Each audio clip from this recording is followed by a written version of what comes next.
시편 14편 1절에서 7절 말씀입니다. 지난주에는 시편 13편 말씀을 통해서 어느 때까지 주님 숨으시겠습니까? 그 얼굴을 가리시겠습니까? 라고 하면서 주님을 찾고 있는 다윗의 모습이었습니다. 그래서 주님의 긍휼을 구하고 주님의 응답하심을 바라면서 주님께서 베푸셨던 은혜, 주의 사랑을 의지했던 그 시절을 상기하면서 주님을 기뻐하겠다고 노래했던 시입니다. 오늘 시편 14편 말씀은 역시 다윗의 시라고 표제어가 붙어 있습니다. 그래서 어리석은 자로 시작을 합니다. 그가 그의 마음에 하나님 없다 그러면서 그 행실이 부패하고 가증하고 그래서 선을 행하지 않는다. 근데 하나님께서도 인생들을 살펴보시려고 또 하나님을 찾는 자가 있는가 보시려고 이 땅을 살펴보시지만 다 온통 썩어서 선을 행하는 자가 아무도 없다. 그러면서 죄악을 행하는 자들이 정말로 모르는 것인가?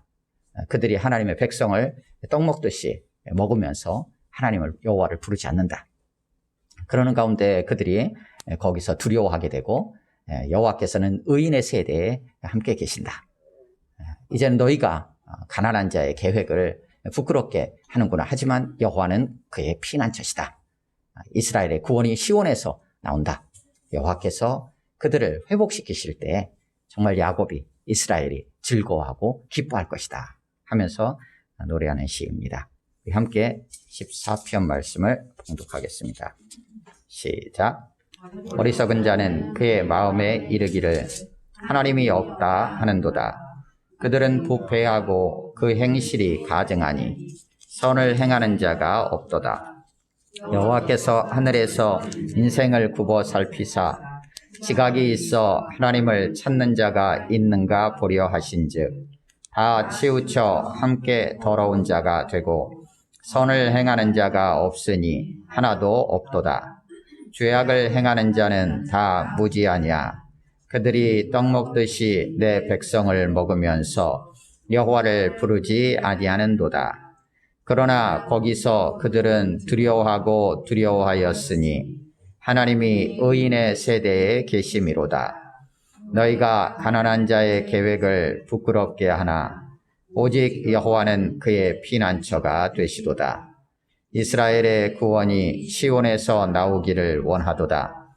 여호와께서 그의 백성을 포로된 곳에서 돌이키실 때 야곱이 즐거워하고 이스라엘이 기뻐하리로다. 아멘. 본 말씀을 3, 4분 정도 각자 묵상하겠습니다. 거기까지 보시겠습니다. 오늘 시편 14편 말씀도 다윗의 시라고 표제어가 붙어 있습니다. 인도자를 따라 부른 노래 이렇게 표기가 되어 있습니다. 14편 말씀은 시편 53편하고 동일합니다. 내용이 똑같아요. 근데 이제 5절 중반부터 6절까지 그 내용만 이제 다르고요. 나머지는 똑같습니다. 단어 한두 개 차이 외에, 그리고 14편에는 여호와라는 하나님의 이름이 등장하지만 53편에는 다 하나님으로 등장한다는 것 외에는 53편과 내용이 사실상 거의 같습니다. 그래서 53편하고 같이 이렇게 보셔도 괜찮습니다. 오늘 14편 말씀은 또 앞절에 나오는 내용들은 신약성경 로마서 3장 9절 이하에 서 이 말씀을 또 인용을 하고 있습니다. 그래서 나중에 혹 기회가 되시면 한번 찾아보셔도 괜찮습니다.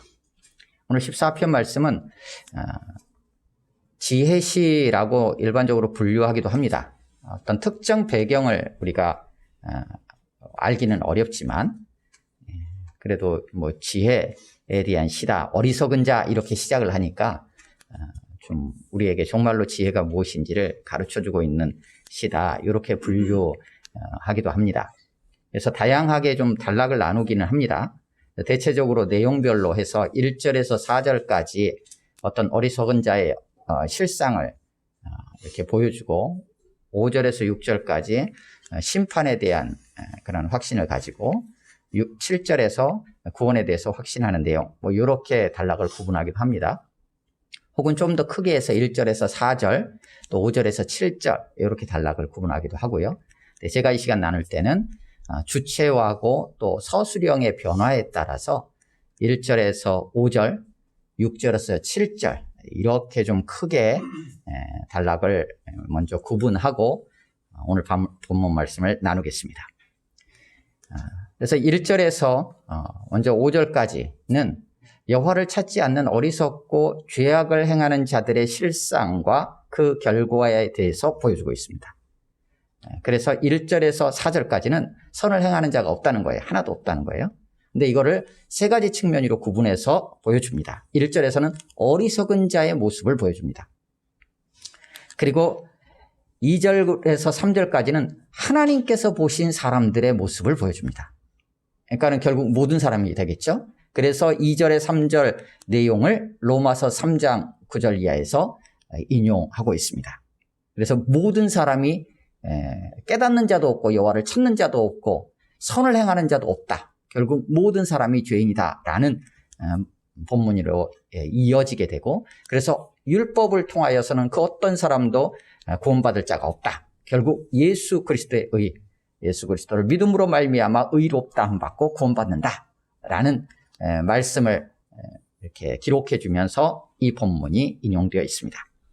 그리고 4절에서는 죄악을 행하는 자의 모습을 보여줍니다. 그래서 1절에서 4절까지는 세 개로 구분해 봐요. 1절 어리석은 자, 그리고 4절 죄악을 행하는 자, 그 사이에 여호와께서 보신 사람들의 모습, 이렇게 돼 있어요. 그러니까 어리석은 자하고 죄악을 행하는 자들이 있어가지고 하나님께서 이 땅을 살펴보시니까 모든 자가 다 선을 행하는 자가 하나도 없구나 라는 내용이에요. 그래서 이 땅에 살아가는 모든 자들이 하나님을 찾지 않아요. 하나님을 부르지도 않습니다. 그래서 선을 행하는 자가 있는가 하나님께서 직접 찾으시려고 보시지만 아무도 없는 거예요. 그 실상을 1절에서 4절까지 보여줍니다.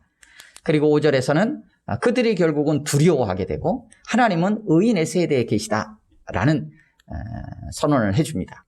그리고 6절에서 7절까지는 1절에서 5절까지는 그들로 계속 주체가 등장을 했었는데 6절에서 너희가 등장을 합니다. 그래서 너희도 똑같은 모습들을 보이지만 여호와는 가난한 자의 피난처시다 라는 이야기를 하면서 7절에서 그들의 구원과 회복에 대한 말씀으로 마무리가 됩니다.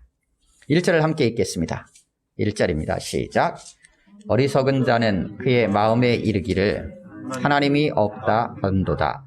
그들은 부패하고 그 행실이 가증하니 선을 행하는 자가 없도다. 아멘. 오늘 본문 말씀도 그냥 쭉 읽고 어리석은 자는 이렇게 얘기를 하는구나. 하나님께 피해야 되겠구나 라고 본문을 이해하고 이렇게 지나가셔도 괜찮습니다. 근데 이제 자세히 이제 좀 들여다보면 이제 조금 어려운 부분들이 있습니다. 지칭하는 대상이 누구인지 이런 부분들이 과연 이게 누구를 가르치는 거 무엇을 의미하는지에 대한 부분들이 조금 이렇게 애매모호한 부분들이 좀 있어서 어려운 부분들이 있습니다. 1절에서 어리석은 자는 그의 마음에 말을 하는 거예요. 뭐라고 그의 마음에 말을 하냐면 하나님이 없다. 자, 어리석은 자 하면은 우리가 지식이 부족한 자, 또 혹은 일반적으로 세상에서 무슨 일을 처리할 때 좀 지혜롭게 하지 못하는 자, 이런 생각을 할 수 있습니다. 그런데 성경을 통해서 오늘 14편 말씀을 통해서는 어리석은 자는 어떤 자인지를 보여주고 있어요. 어떤 자이냐? 그의 마음에 두 가지로 이해할 수 있어요. 그의 마음에라는 것은 그의 마음에서 말을 하는 거예요. 쉽게 말하면 생각하는 거예요.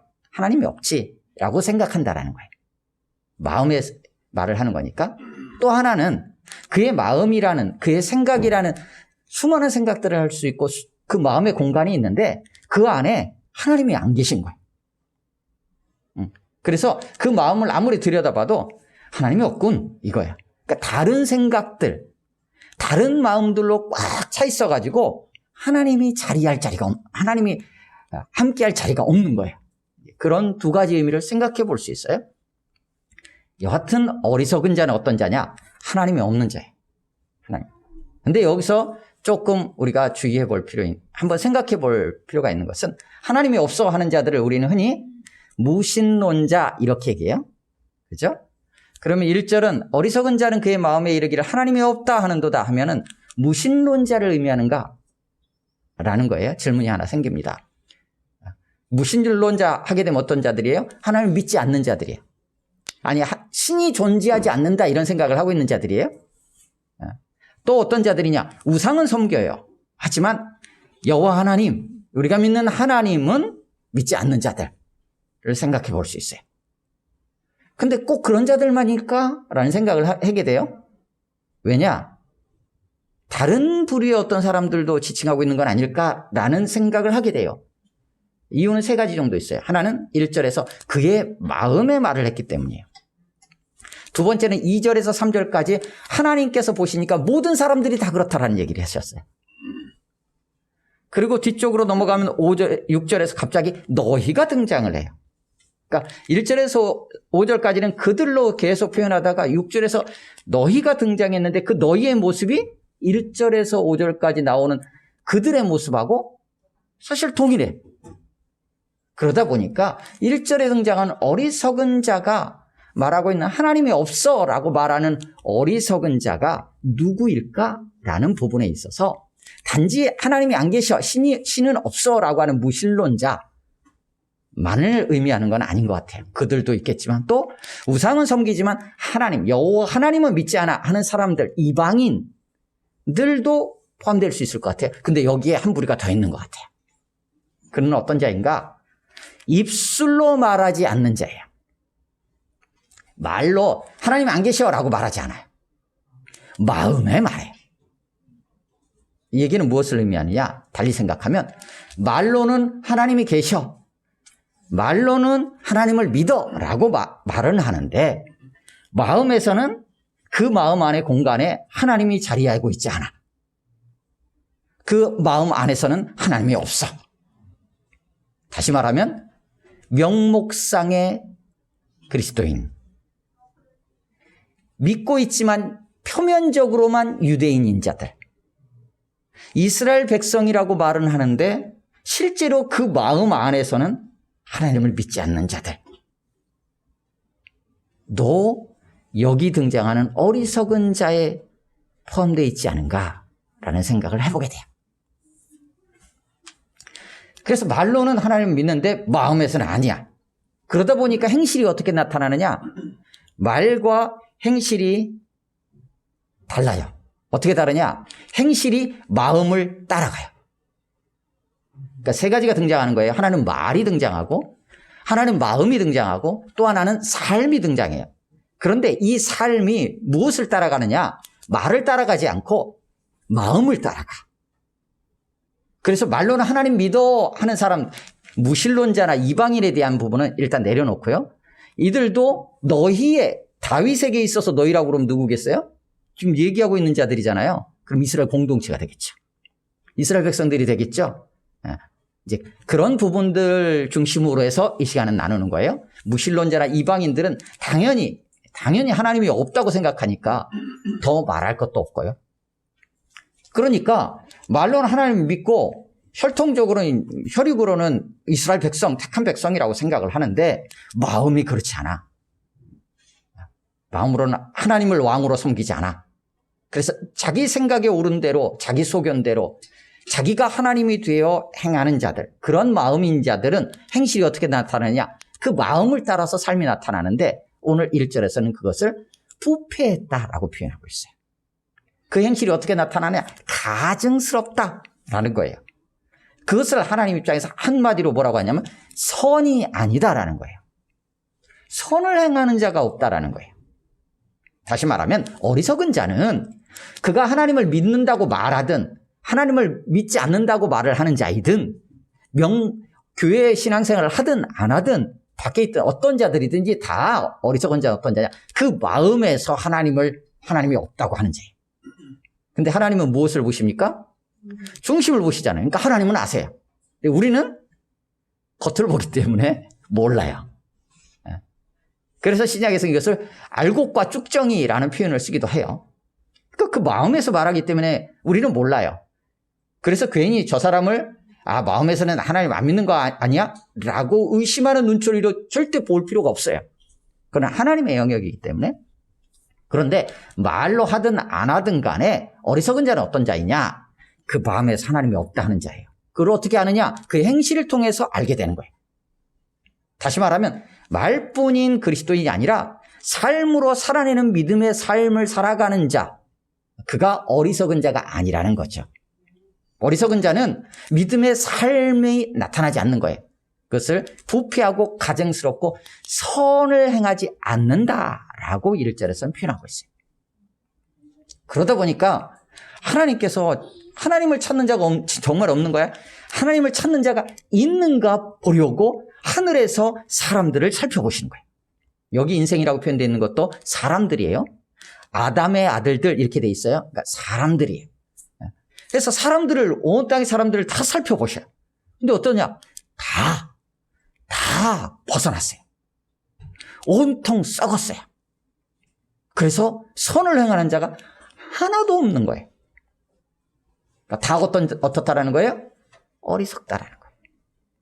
다 어리석은 자라는 거예요. 그래서 잠언을 통해서 계속 얘기하는 거는 여호와를 경외하는 것이 지식의 근본, 여호와를 경외하는 것이 지혜의 근본, 이렇게 얘기해요.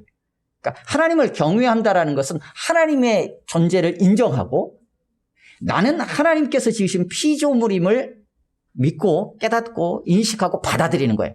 그래서 그 하나님을 존중하는 거예요. 우리가 부모님을 공경하고 부모님께 순종하잖아요. 그렇게 또 가르치기도 하고. 왜요? 뿌리잖아요, 뿌리.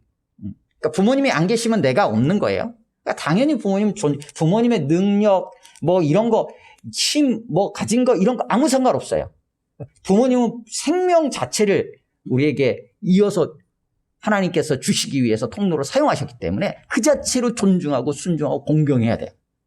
그렇죠? 그러니까 하나님께서 이 땅을 창조하셨고 우리에게 생명을 주셨기 때문에 하나님이 계심을 믿고 하나님을 경외하는 것이 지혜와 지식의 근본 출발점이고 모든 것이에요. 근데 어리석은 자는 어떠냐? 그게 안 돼요. 그러다 보니까 삶이 자기가 최고고 자기가 갑이고 자기가 하나님이에요. 아무도 없어. 다 내 밑이야. 그러니까 자기 마음대로 해요. 그 모습을 선을 행하지 않는 거라고 표현하고 있어요. 그리고 하나님과의 관계에 있어서는 하나님을 찾지 않는 거다라고 얘기해요. 그리고 4절에서는 이것을 죄악을 행하는 자라고 표현을 하면서 뭐라고 이야기하냐면 여호와를 부르지 않는다라고 해요. 하나님을 찾지 않는다, 여호와를 부르지 않는다, 다 같은 맥락이에요. 그래서 로마서에 그러자 주의 이름을 부르는 자는 구원을 얻으리라. 주의 이름을 부르는 자. 부른다라는 것은 그가 계신 것을 믿는 것이고 그가 아니면 내가 살 길이 없다는 것을 알기에 그를 찾는 거예요. 어려움이 있고 힘겨움이 있어요. 근데 주변을 살펴보니까 아무도 도와줄 리 없어요. 누구를 찾겠어요? 누구를 부르겠어요? 나를 도와줄 수 있는 분, 또 기꺼이 내가 청하는 도움을 받아들일 수 있는 분에게 전화를 하든 찾아가든 하지 않을 거예요? 우리의 영원한 생명, 우리를 구원해 주실 분은 하나님이시라는 걸 믿으면 하나님을 부르는 거예요. 주님을 부르는 거예요. 주님을 찾게 돼요. 그를 하나님은 오늘도 찾고 계시다라고 2절에서 얘기하는 거예요. 누가 하나님을 찾는가? 이렇게 보니까 아무도 없어. 누가 주의 이름을 부르는가? 보니까 아무도 없어. 주님을 안 부르니까 다 악을 행하고 죄악을 행하는 거예요. 그 모습을 4절에서는 더 하나님의 백성과의 관계 속에서 이렇게 그들의 모습을 고발합니다. 떡 먹듯이 내 백성을 먹는다. 그러니까 우리 정서니까 떡이라고 번역을 해놨어요. 빵, 떡, 어쨌든 양식이죠. 우리가 밥 먹는 것처럼 밥 먹듯이 내 백성을 먹는다라는 얘기예요. 뭐 어떤 느낌으로 다가오세요? 다양하게 생각될 수 있지만 쉽게 말하면 그런 거예요. 죄악을 행하는 자들이 정말 모르는가? 알지 못하는가? 라고 하면서 이렇게 얘기하는 거예요.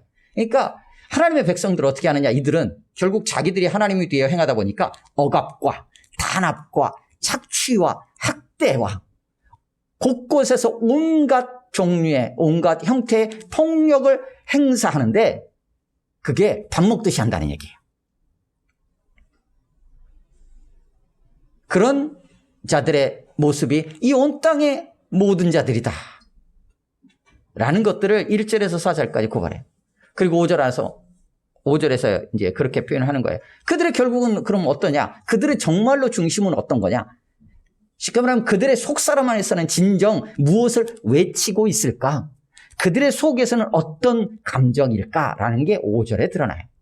5절 같이 읽습니다. 시작. 그러나 거기서 그들은 두려워하였으니 하나님이 의인의 세대에 계심이로다. 네. 거기서가 어딘지에 대한 걸 지칭하기가 참 쉽지는 않지만 악인들, 어리석은 자, 죄악을 행하는 자들이 살아가는 삶의 자리 이렇게 생각을 해도 괜찮을 것 같아요. 거기서 그들이 어떻게 하느냐? 4절까지는 마음대로 행하는 것처럼 보였는데 어떻게 하고 있느냐? 결국은 두려워하고 있다는 거예요. 두려워하고 있어. 근데 왜 두려워하고 있느냐? 하나님이 어디 계신지 알기 때문이에요. 어찌 보면. 하나님이 어디 계시는가? 의인들과 함께 있다는 거예요. 의로운 자들의 세대에 같이 계셔요. 하나님이. 그렇기 때문에 어리석고 죄악을 행하는 자들은 두려워해요.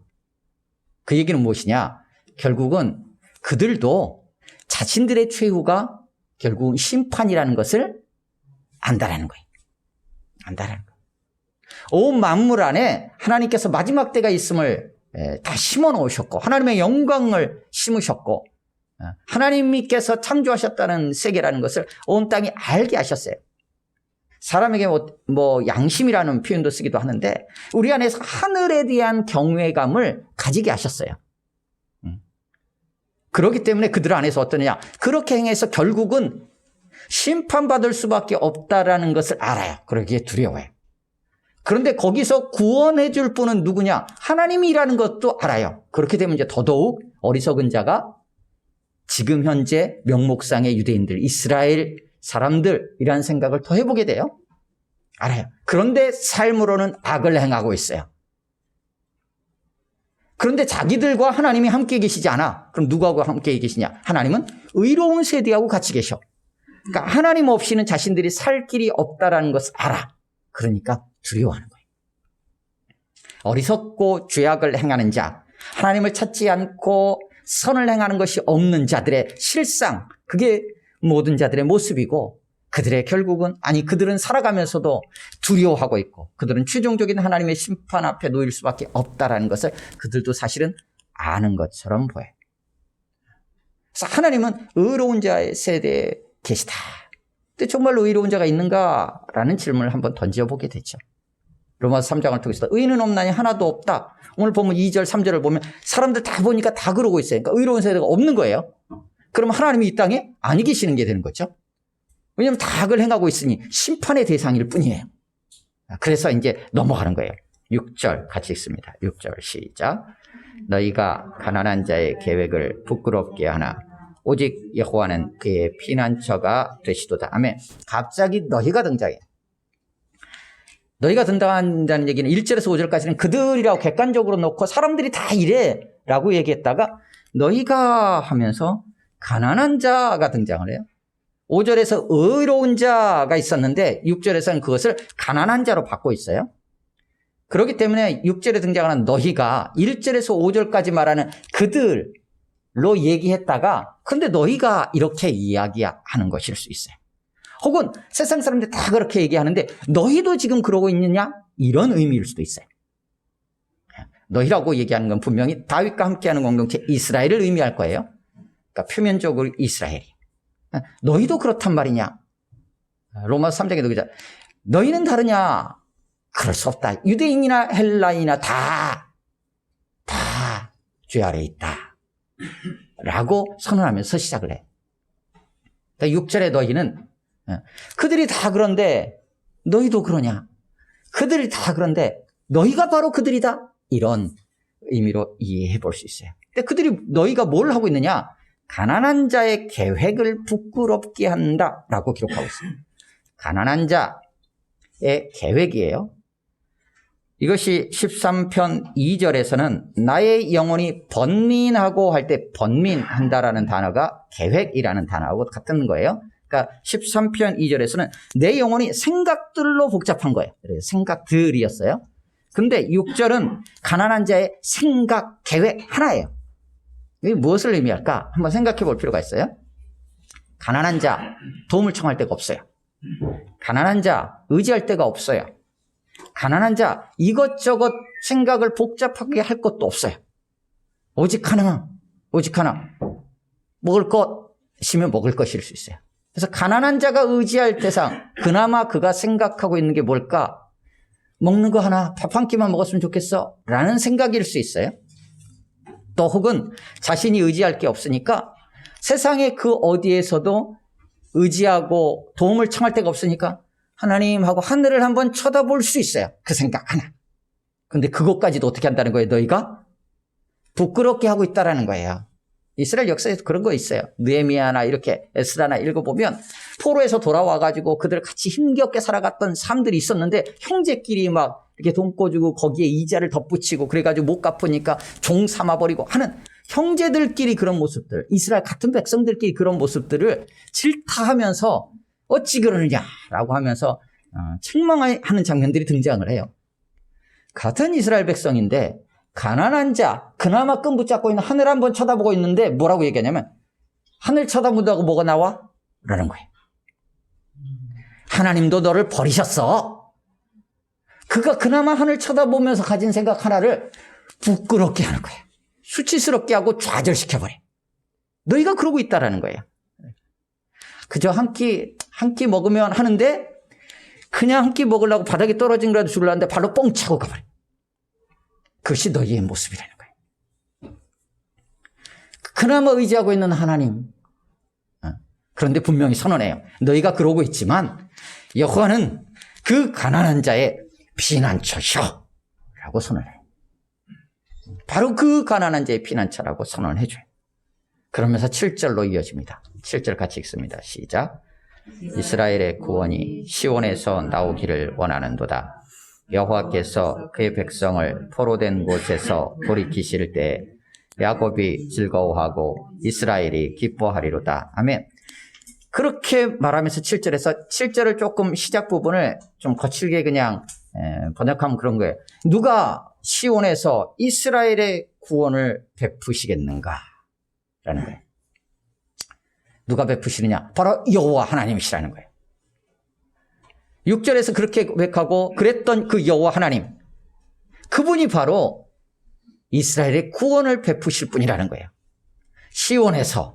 시온은 일반적으로 어떤 장소적인, 물론 예루살렘을 의미하고 그곳을 의미하지만 물리적인 장소를 떠나서 하나님이 임재하시는 곳을 말하는 거예요. 다시 말하면 시온이라는 것은 하나님을 의미해요. 그런데 이스라엘 백성들 어떤 생각이에요? 시온, 그래 그 장소, 바로 그 예루살렘, 거기 이런 생각을 가지고 있는 거죠. 그런데 그 안에는 실상은 뭐가 있어요? 뭐 성전도 있을 수 있어요. 뭐 다윗 때는 아니지만 그 안에서 뭐 다른 것들이 많이 있어요. 권력도 있고 제사장도 있고 정치적인 권력자들도 있고 수많은 힘 있는 자들이 있을 수 있어요. 그들에게서 구원이 나오는 게 아니에요. 시온의 본질, 하나님의 임재, 곧 하나님에게서 구원이 온다라는 얘기를 7절은 시작하면서 얘기해요. 그러면서 여호와께서 그의 백성을 포로된 곳에서 돌이키실 때 사로잡혀 있는 곳에서 돌아오게 하신다라는 얘기예요. 그렇다면 포로된 곳이라고 표현한 것은 물리적으로 실제로 신체가 어떤 곳에 의해서 이렇게 억류되는 걸 의미하죠. 그리고 잡혀가잖아요. 근데 사로잡힘, 포로 이 의미는 물리적인 것뿐만 아니라 오늘 본문에 의하면 다양한 것들을 표현할 수 있어요. 4절에 의하면 죄악을 행하는 자들이 하나님의 백성을 떡 먹듯이 먹었잖아요. 억압과 탄압과 착취와 학대와 온갖 폭력들, 이런 모든 것들로 그를 사로잡고 있는 거예요. 거기서 하나님께서 돌이키신다는 얘기예요. 6절에 의하면 가난한 자, 너희라고 하는 자들이 지금 가난한 자의 계획을 부끄럽게 함으로써 그들을 좌절시키고 그들로 소망을 잃어버리게 만들 그런 모든 사로잡힘들, 이런 곳에서 여호와께서 돌이키신다는 거예요. 그게 구원이에요. 그럴 때 어떤 일이 일어나냐? 정말로 진정한 야곱, 정말로 하나님을 찾고 하나님이 찾으시는 그 야곱이 즐거워한대요. 정말로 이스라엘이 기뻐한대요. 그렇게 노래하면서 오늘 본문이 마치고 있습니다.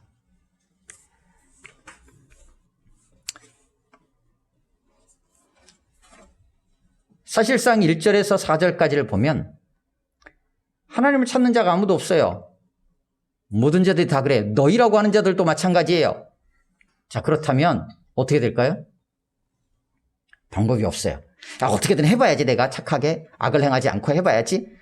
한다고 해서 해결될 문제가 아니었던 거예요. 그래서 하나님께서 찾아보시니까 없어.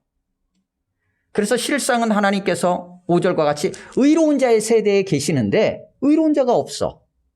이런 상황이 펼쳐지는 거죠. 어떻게 할까요? 어떻게 할 수 있을까요?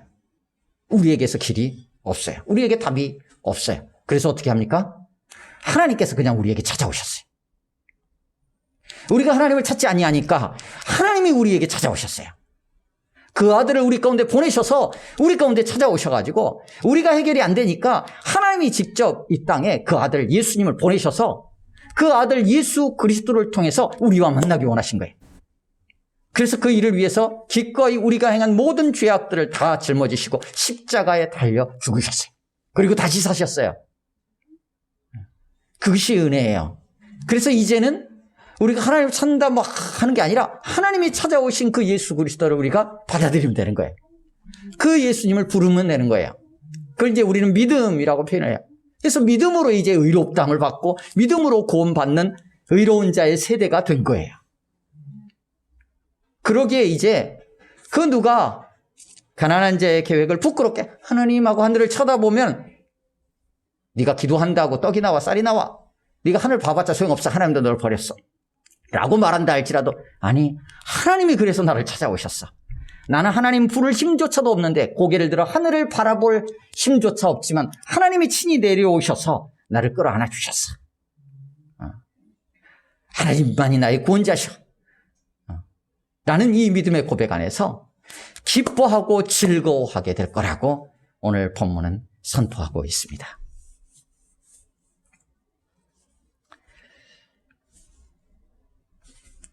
오늘 본 말씀을 6절에서 7절을 중심으로서 그냥 전체적으로 약간은 조금